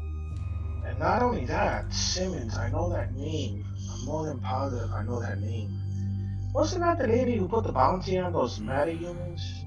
That they went and kidnapped So some yeah, we talked about that, and I looked at his when I looked at his ID, and he had an emergency contact. I tried to reach out, but I didn't get it. I left a message, but that was about it. Okay, It's like, oh my God, you don't think I did this, did you? No, I doubt it. Okay, where? So Simmons, do we know where she resides at? No. It's just I'm pretty sure whatever it is, it's swanky as hell. But I wouldn't even know where to even look. Like, we could call that number for that. Oh, I have an idea. Let's get let's analyze the sample that we took off the floor before the FBI agents came. You want to send it down to the lab so they can try to figure out and see what it is? I'll do that. I'll do that right now. Yeah, So she gets all the necessary equipment in order to get the sample, like the bag and writes on it and right. So that all takes about 20 minutes.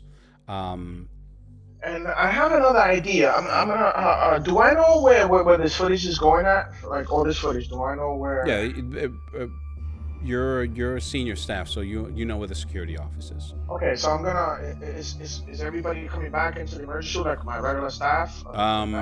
There are. You do have regular staff. There's the other doctor that was there, and I can't remember his name.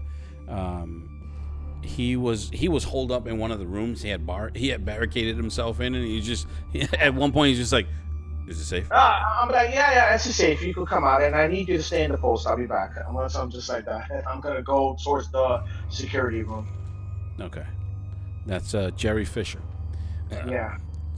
So hey, So what the? I'm like Jerry, hold on. Stay right here, and I'm gonna hand them both of the leashes here. Make sure the dogs don't pee and shit nowhere. What? He's like, are you fucking serious? As you round the corner and get in the elevator, he's like, oh, you gotta be shitting me. It's like, oh, it's pissing on my shoes.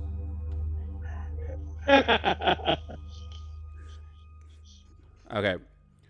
So I'm gonna go up towards the security room. When I go to the security room, I'm gonna talk to whoever's in there. So we could look at this footage. I want to see if there's anything going on with the footage that isn't normal. I mean, obviously not, the guy there, but just anything that we missed while the footage is running. Okay. When you get to the security office, the one thing you notice is that there's no security guard there. The guy who's normally there, his name is Mac. You don't remember his last name, but Mac is not in the office. And all the monitors for the ER, there's just what do they call that screen? It's like snow. So there's no active camera running. So I look around the room. I put on some surgical gloves and I look around the room. There's nobody here at all. That's weird. And then the screen's all white. Oh, that's weird. So I'm gonna look down the hallway. Is there anybody around here? In this is a security area. So normally there's at least 2 security guards. Mac was one of them, and then some guys that rotate. There, no one in the hall. So I'm gonna look in the room. Okay, there's 3 other rooms that are here. The first 2 you find nothing, and the third one you find Mac. You open it and you hit his foot as you're opening it. He's unconscious and he's sitting against the wall with his head to the side, and you can see the other security guard. He's face down, facing away from the door. Okay, Lou. So I'm gonna Can I open up the door totally, or his Yeah, body's you pushing through it. You have to gingerly move his legs to get it, and he just slides over and hits the ground. So You can I'm hear him. He's gonna. like, oh. So what I'm gonna do dead in pain on him. Mm-hmm. Then I'm gonna start. Hey, Mac, hello, Mac. Yeah, he's just like, what? What's? I was like, Dr. Phoebus, what's going on? What am I doing on the? He's like, what am I doing on the floor? You know we had a breach in the hospital, right? All the cameras. It looks like everything is white, and you and whoever this person is has been knocked out for God knows how long. It's like, Where's all what? the footage? It's like, yeah. Last I remember, I was on the phone with NYPD trying to get them down here. It's like, and Sam was he was making his way down to you. But what? I don't know. He's like, aside from that, I don't remember anything. So Lou, I'm gonna be like, sit down. Did you just Mr. Miyagi? Yeah. I'm doing this in front of him. I'm gonna go whip out a pen. And I'm gonna be like, sit down, my friend. And I'm gonna start moving the pen back and forth. I forgot the name of the skill that we used before. If the patient is up, I could start asking them questions. This is what happens when you don't freaking take a note of your character's abilities. No, what I'm actually gonna do, I'm actually gonna print the sheet so I don't have to go back and forth between times. So he's looking at you, looking at the pen, and he's just like, "What are you doing, Doc?" Normally it's just like follow the pen with my eyes, and you just keep doing it. He's just like, I'm like, do you trust Howard Phoebus? If you do, relax. Just look at the pen. Then I'm gonna start doing the psionic ability on him. All right, just for this once, I'll allow it. Okay. Moving forward, it's not gonna happen. Just so we're clear. So he goes into his trance, and he's just like, well, I remember getting. It's like I remember a pain. It's like I remember something. He's like his left hand absently reaches to his shoulder. He's like, I remember something squeezing my shoulder. It's like I never hurt. He's like I've never felt that kind of pain in my life, and I got hit by a car when I was 13. He's like, and then I just got hit in the head, and that was it. It's like I was just sitting at my desk. I was sitting at my station. You didn't see anything through the cameras? Because you should be able to see people walking in because of the hallway camera. You didn't see anything there? I don't remember that. And your partner here, you don't remember anything about him? Like, no, he was on his way to see you. Okay, so that's the only thing you remember. You don't remember anything else? What about the FBI agents? Do you remember them? What FBI agents? The guys who came in. What are you talking about? So I'm going to describe the people that came in with the FBI badges. So that snaps him out. He's like, "Wait, what are you talking about? I didn't see any FBI agents." Yeah, they were. It was about quite a few of them. As a matter of fact, 2 of them are going down to the morgue right now. The morgue. Oh my lord! I'm like, call the morgue. Hurry up, call the morgue. See if the 2 bodies are down. So he takes a deep breath and he stands up and he's just like, "Oh man, really stiff." So Lou, I go into my pocket, take out a flask, some old granddad. Here, take some of this. It'll wake you up. You are the worst doctor ever. You are the most enabling doctor ever. He's just like, no, I'm good, doc. You sure? So sure? Yeah, he's like, no, I'm fine. I'm fine. He's like, I'm 10 years sober. We're so good. My question: this is for the whole building? Yeah. This room? Yeah. So they basically took all the surveillance. We have none. So he calls down to the morgue, and he's just like, he's just on the phone like, there's no answer. It's like, that's weird. He hangs it up, picks it back up, and dials again. And waits another 10, 20 seconds. He's like, maybe they're taking a break or something. We've been duped. God damn, we've been duped. So I'm gonna be like, can you, what's his name? The guy on the floor? Sam. Sam. So I go to Sam, I start slapping him up. See if I can wake him up. That's nice. That's nice. He could be dead or hurt, and you just wake up. No, I mean, obviously I'm making sure he's not dead. If he's not, and then I'm gonna, I'm just kidding. He is unconscious, so it's gonna take more than a couple of slaps to wake him up. I'll be like, how many people do we have in this building? We have literally just been robbed by some fake agents, and we're gonna have to go downstairs to make sure that the people downstairs are fine. I was like, well, yeah, okay. I'm gonna see if I can get NYPD back up. NYPD? You see what's going on right now? Call Bobbio. Get Bobbio to come with me. Get Bobbio. That guy's an idiot. So let's be real, Doc. Apparently they give security licenses and guns to any jackass. Hey, wait, I like Bobbio, man. You know, he's a cool you guy. seem to be the only one. Maybe slipping a little bit, but he's a cool guy. He's like, yeah, just let me get my keys. Should we just, should we put him somewhere? Should we take him with us? No, so what I'm gonna do is I'm gonna get on the phone, I'm gonna call the nurses, tell the nurses that he's passed out, to have Bobbio come here so you can watch the person that's on the floor, and then me and him are gonna go down. Okay. You are the worst doctor ever. No. Well, but I'm telling him, wait a second, before we go down, I have to go back down to the emergency room. I'm gonna go back down to the emergency room, I'm gonna grab my 2 dogs, and I'm gonna set them loose now so they can walk ahead of me. So if there's anything supernatural, the dogs could pick them up. I told the doctor, thank you for holding them. And then I'm gonna go and I'm gonna set them in front of me while we walk. So, hold on for a second.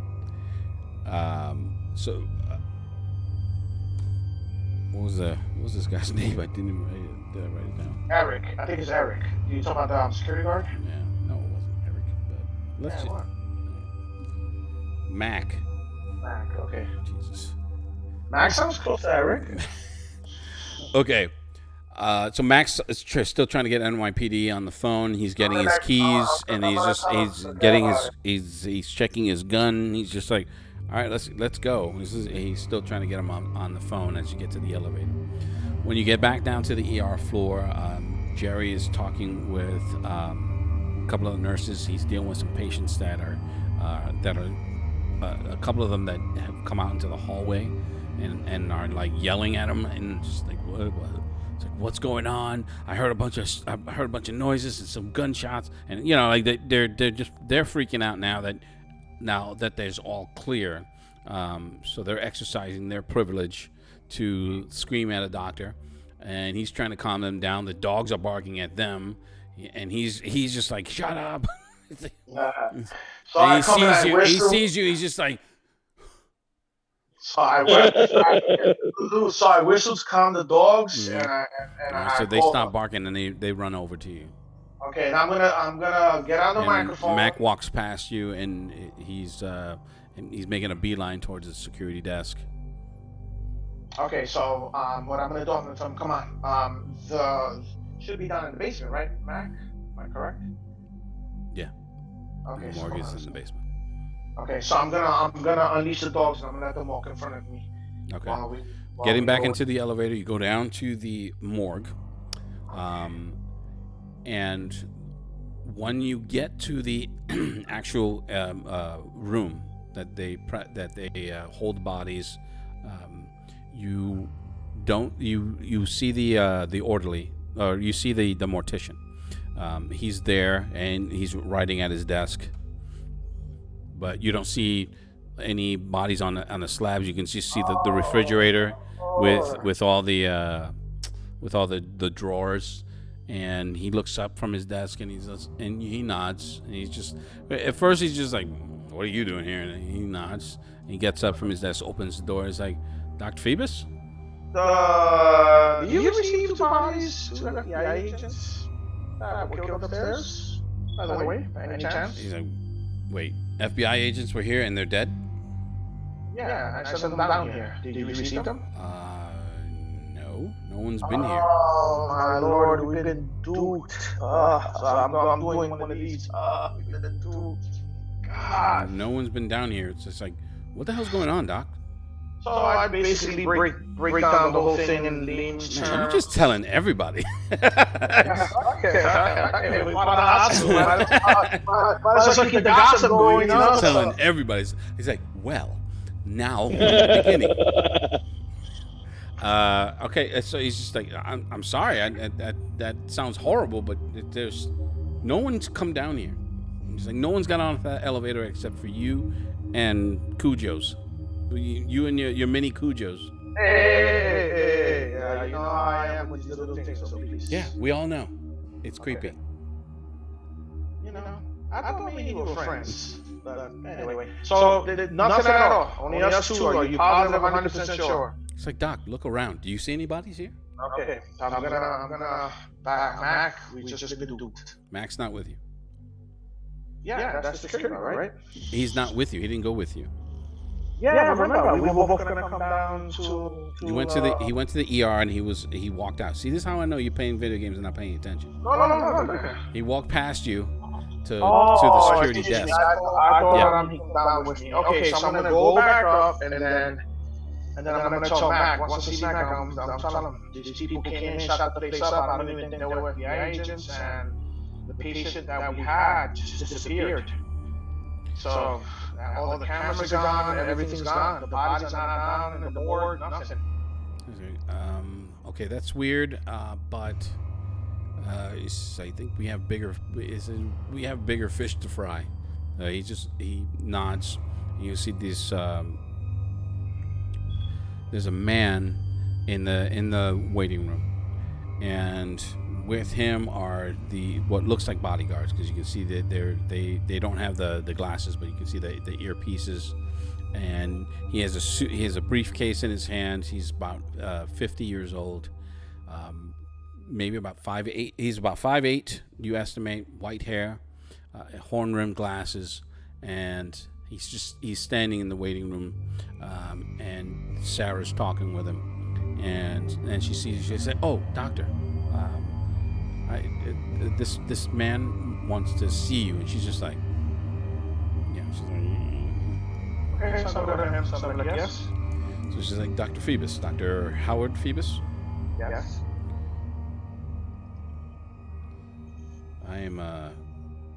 My name is Cody Feynman. I'm an attorney. I represent the Simmons family. I understand that you were in that Mr. Brian Simmons was in your custody not till this evening. Yes. It's like, is he still here? No. Did you release him? No, he turned into the big lizard guy and ran down the street and did all this damage to the building. So, at that, his men are just looking at each other like, what the fuck is this guy talking about? And he's like, come again? Yeah, he turned into this big lizard guy. Some FBI agents came in. They started shooting at him, and he basically ran down the hallway and destroyed everything. You are a telling motherfucker.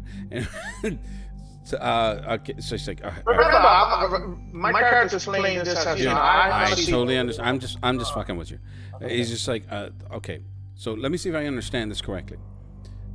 He's a lizard, like a gecko or like a Komodo dragon. What do you? Okay, so put it like this. Let's put gecko and Godzilla together, and that's pretty much what we have. You're not making any sense, Doctor. It's like, is Mr. Simmons here or not? No, I'm telling you once again, Mr. Simmons ran out and did all this damage to the emergency room.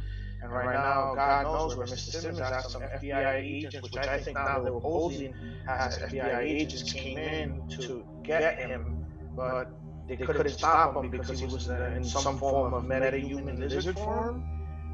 And yeah, that's the whole story. So you believe that Mr. Simmons is a meta-human? I believe so, yes. No, remember Lou, I took pictures, I remember, I was recorded the voice, I took pictures, so I was taking pictures of him and everything. Okay. I'm not telling him, I'm not saying anything about that. So I'm gonna be like, yeah, I mean, you could I point out my nurse, you guys my nurse, she was in the room. She's just like, I'm afraid he's telling the truth. So she tries to go through like what she understands. She tries to explain to him in layman's terms for the parts that she was there for. She's like, that is terrible. Well, I'm sorry. If he's not here, then I'm afraid I'm gonna have to leave. But if you should happen to get back in touch with Mr. Simmons, please give me a call. He's like, his family is very concerned that there are. I'm not sure if you're aware of this, but there's been a couple of. They've been involved in some metahuman activities with some terrorists who abducted his aunt Miss Genevieve Simmons, and are currently in possession of his sister. She is still missing, and she's still missing. We presume that she's being held hostage for ransom. Well, I'm gonna show him the card. The FBI agent that supposedly was an FBI agent left me his card, but you cannot take it. You copy down the information. It's like, I don't understand what. So he's like, there's nothing on this. So you look at the card, and there's no information on it. It's blank. Both sides. Danny been duped. I'm gonna talk. Anything else?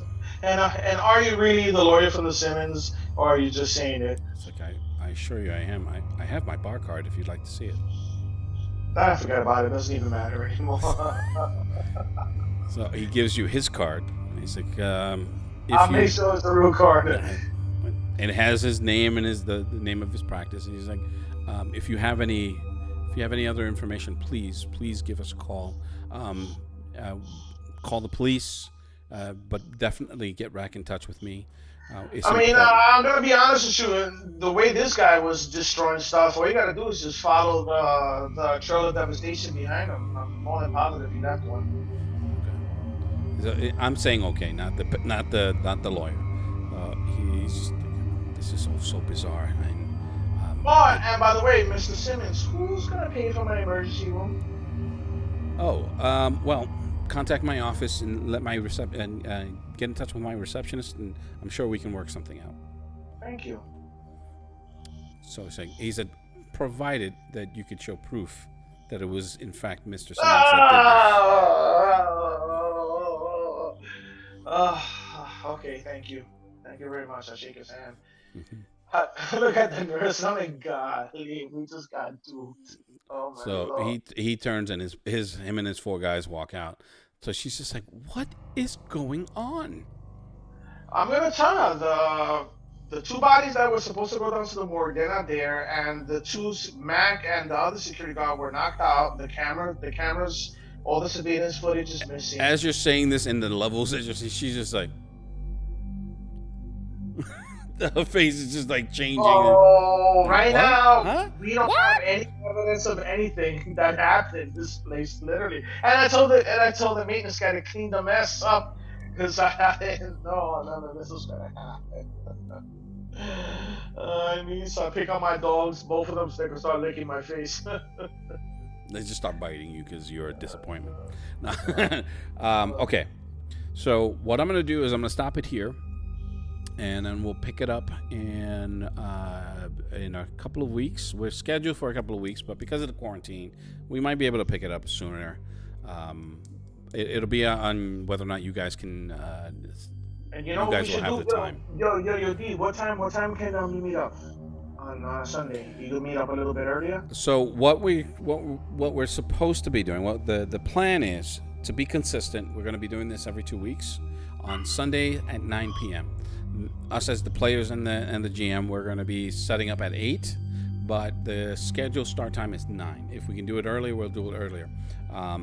The next game is scheduled tentatively for May 10th. That's 2 Sundays from now. And wait a while. We're going to just do it next Sunday. I mean, ain't nothing going on. First of all, calm your neck. Like I said, hey man, stop flaking. We're scheduled to do this bi-weekly, but because of the quarantine, it'll probably happen sooner. I'll post it for you guys to let me know whether or not you're available. and then we're gonna live stream it like we're gonna. The intent is to do a very long live stream. Say again. You finished? The live stream's over with? No, it's not over with. So calm down. Take it easy. No. I was actually. No, we're still there. But what my intent is to do this along with some other games and learn how to live stream. This is my first time live streaming. Now that you got the time off that you're working at home, you should look at the Call of Cthulhu. What we should do is let the fucking GM finish talking, and then you can stop interrupting. But you know, that's just crazy talk.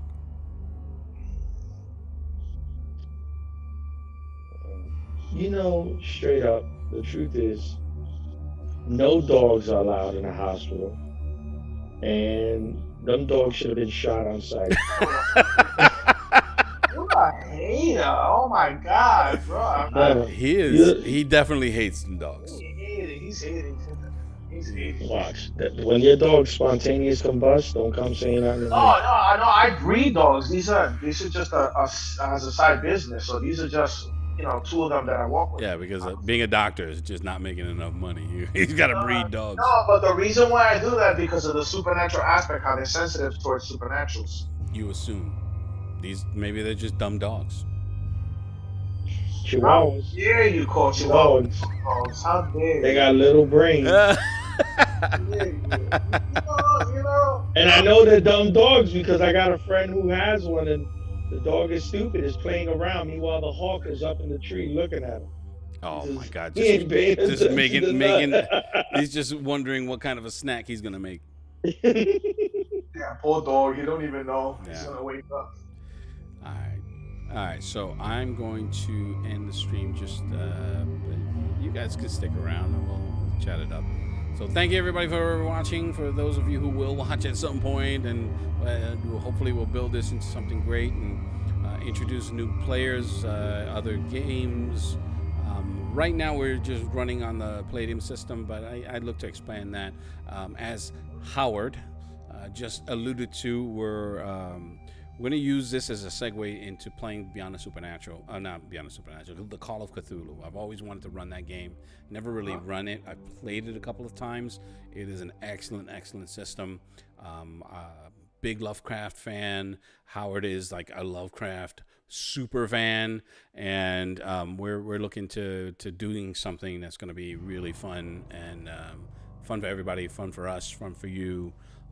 And you know, look forward to it. All right, thank you guys for watching, and we'll see you soon. Thank you. Sign off.